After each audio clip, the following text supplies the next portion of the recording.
Welcome to the TPP Learning Academy. In this video, we're going to see how notifications to targeted cohorts can be sent through the Airmid app. For this, we can do it from anywhere where we have a group action. So for this example, we're going to look at a clinical report where we can show the patients.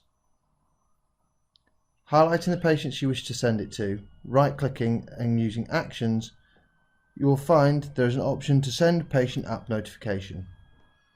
Within here we can send them a message. We can send them a message and include a data entry template.